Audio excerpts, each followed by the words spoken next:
You are walking through a park when someone collapses right in front of you. A 911 dispatcher is on the phone telling you help is coming from the sky. An autonomous drone carrying a life-saving defibrillator. Right. You look up and you actually see it. It's hovering about 50 yards away. But the patient under your hands is dying. Do you leave them to go get it? I mean, it's such a terrifying scenario. It really is. Yeah. Today, we are doing a deep dive into the source material covering this fascinating intersection of cutting-edge technology and raw human psychology. Specifically, the profound moral obligation and the psychological barriers that just completely paralyze bystanders during drone-assisted emergency responses. Okay, let's unpack this, because on paper, a drone delivering an AED to a cardiac arrest scene sounds like, well, a flawless technological triumph. Oh, absolutely.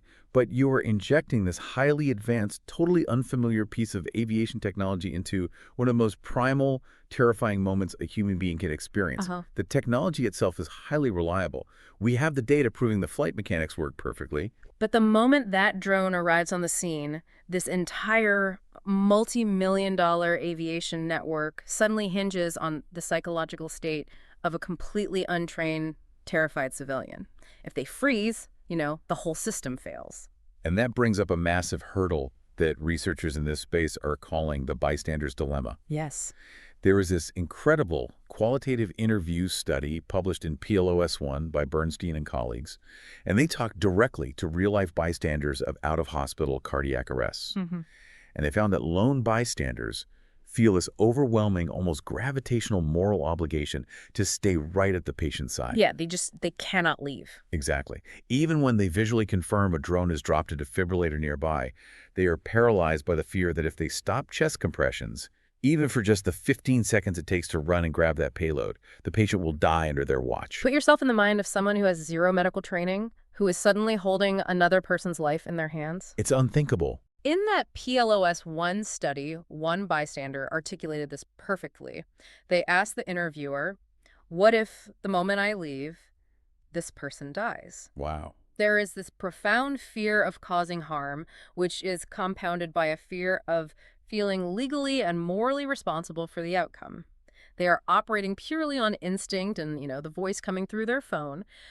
Walking away from a lifeless body to fetch a piece of machinery just feels entirely counterintuitive to the human brain in a state of crisis. I have to play devil's advocate here, though, because isn't asking someone to leave a dying patient kind of like telling someone to step out of a falling airplane to go grab a parachute? That is a great way to put it. It just completely violates human instinct. Your brain is screaming at you to hold on, to keep doing the compressions, to not abandon this person, expecting a civilian to rationally calculate that a 15-second pause is worth a long-term payoff. It feels like we were asking for superhuman logic during a massive trauma. Well, what's fascinating here is the neurobiology of panic. When you are in a high-stakes trauma situation, your sympathetic nervous system just kicks into overdrive. Adrenaline and cortisol flood your bloodstream. Fight or flight. Exactly. Right. And biologically, your brain starts stripping away all of your rational, higher-order decision-making processes.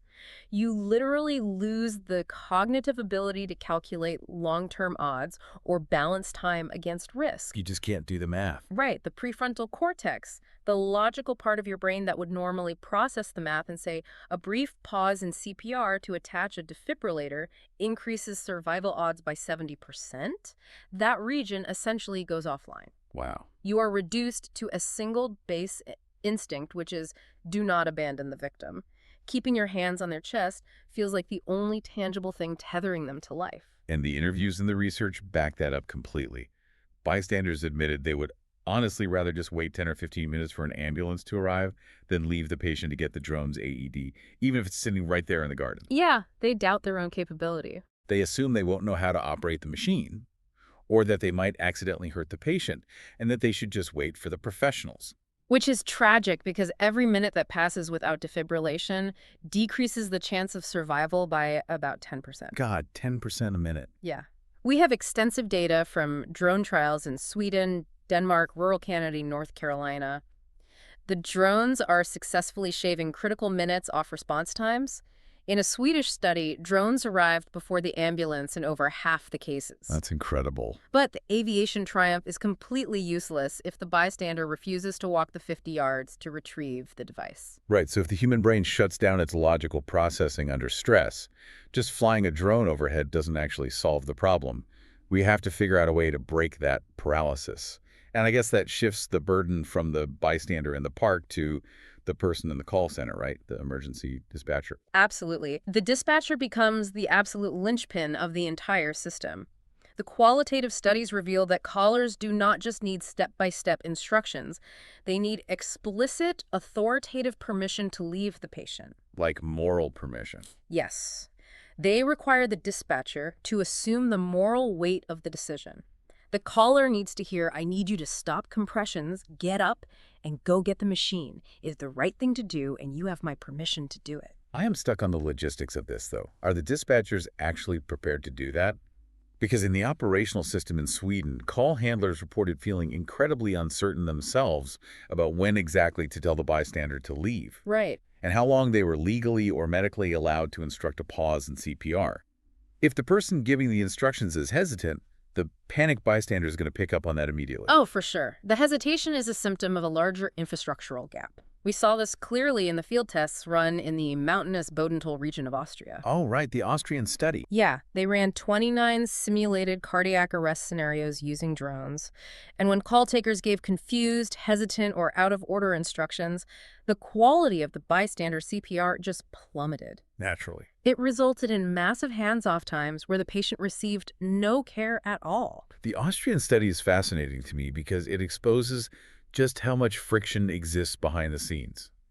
They found it took the emergency call center 9 minutes just to email the GPS coordinates of the caller's mobile phone to the drone pilot. Just to send an email. 9 minutes. For a patient in cardiac arrest just waiting on data transfer. It seems like the drone technology is flawless, but it's entirely bottlenecked by a human pressing send on an email. The patient is essentially dying of bureaucracy. The 9-minute delay highlights the severe siloing between medical dispatch software and aviation routing software. When you call 911, the dispatch system locates your phone, but that system does not natively talk to the drone operator's flight software. That is wild. In those Austrian tests, humans had to manually extract those coordinates, format them, and email them to the aviation team.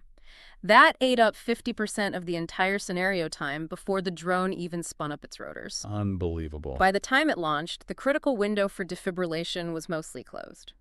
So the solution researchers are pointing to is standardizing this entire communication pipeline, specifically through flowcharts and highly structured multi-composite scripts for the dispatchers. Exactly. We can't just casually mention a drone is on the way.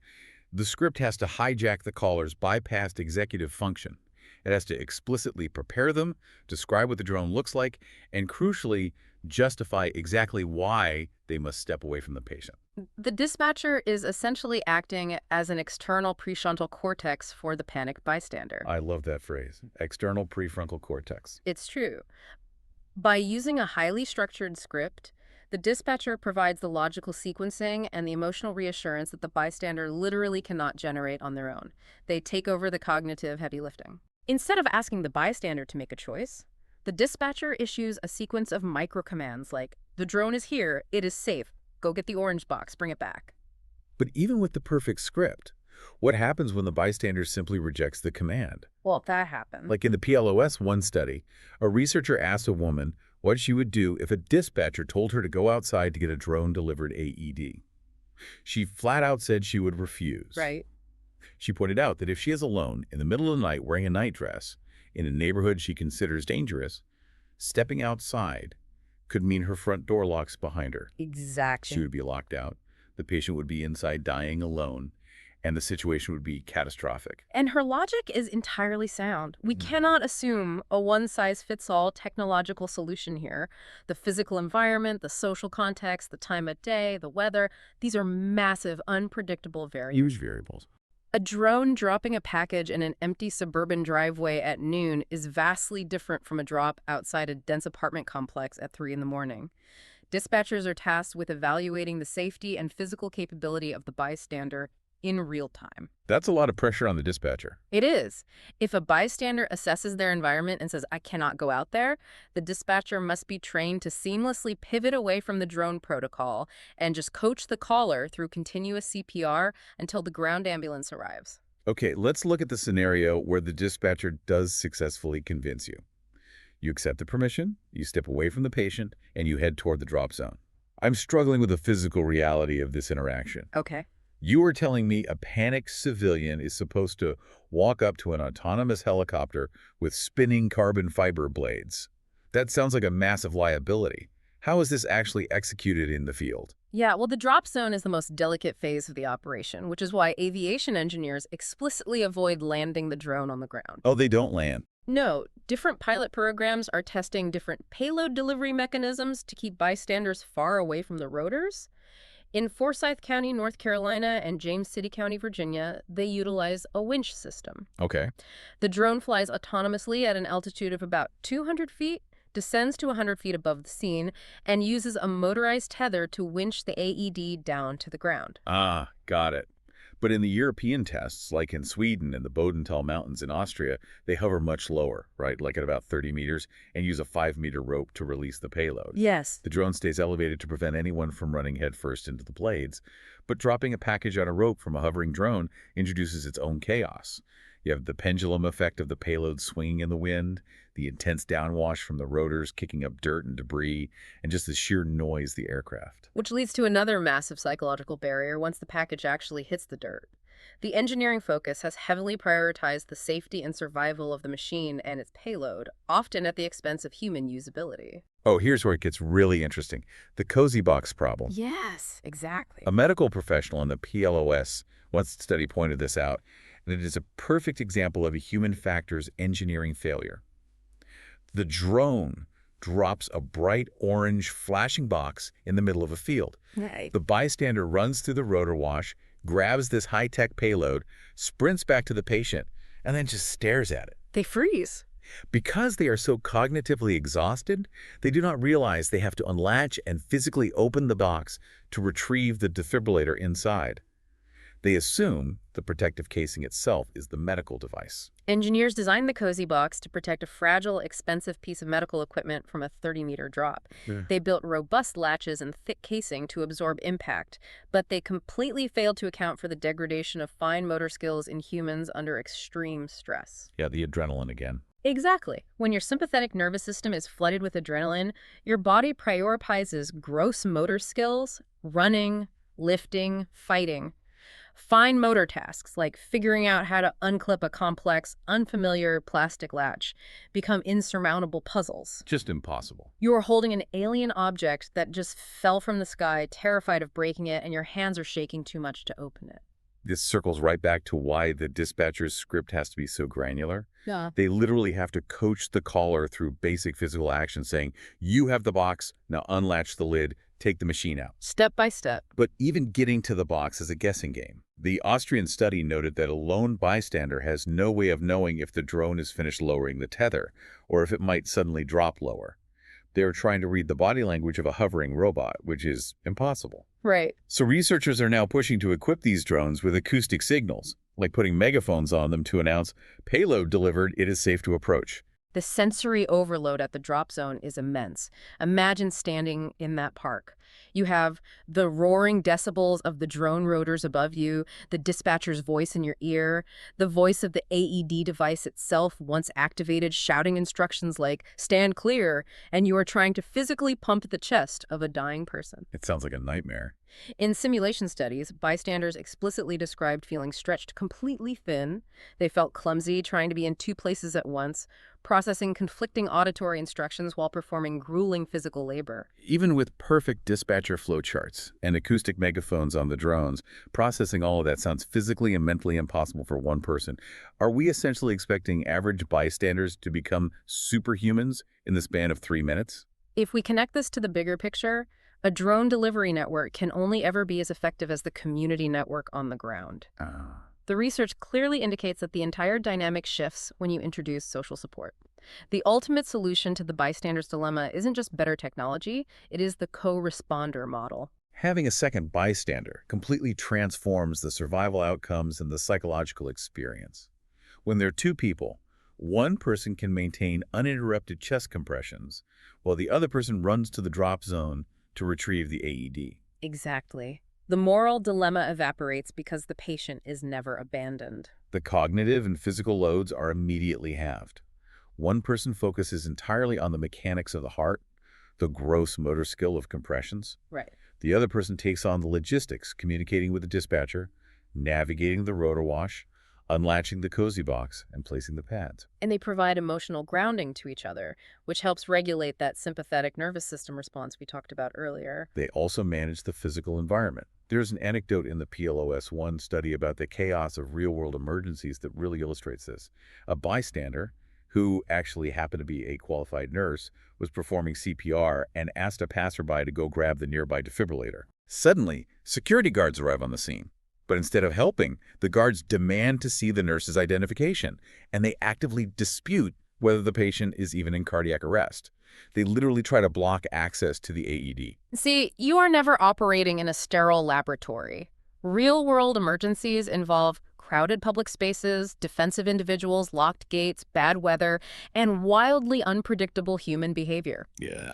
If a lone, untrained bystander had been confronted by aggressive security guards demanding ID while they were trying to save a life, they might have simply surrendered to the pressure and given up. Think about it. Would you have the presence of mind to argue with a stubborn security guard while performing chest compressions, while waiting for an autonomous drone to drop a medical device? Oh. No single person can manage that. No. The co-responder can act as a shield. They handle the external conflict, fending off the disruption so the primary rescuer can maintain their focus on the patient.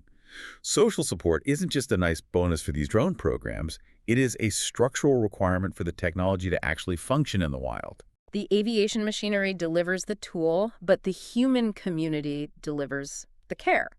We are trying to merge hyper-advanced, beyond visual line-of-sight drone technology with the messy, panic-stricken reality of human being experiencing the worst day of their life. Yeah. The friction point is always going to be that interface between the cold efficiency of the robot and the fragile psychology of the bystander. So what does this all mean? We have spent millions of dollars and years of intense engineering research building these autonomous flying robots. Yeah. They can navigate complex, restricted airspace, they can calculate wind speeds in real time, and they can drop life-saving medical tech from the clouds directly into our hands. But the great irony of modern emergency medicine is that the final, most critical link in this entire futuristic chain isn't a better battery, a faster rotor, or a stronger carbon fiber shell. It is simply the ancient human need for another human's voice, breaking through the panic, granting us moral permission, and telling us, it's okay, you can do this.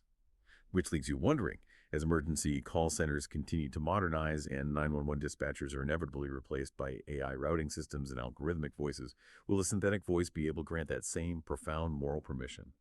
Or will we have built the perfect rescue machine only to automate away the one human element required to make it work?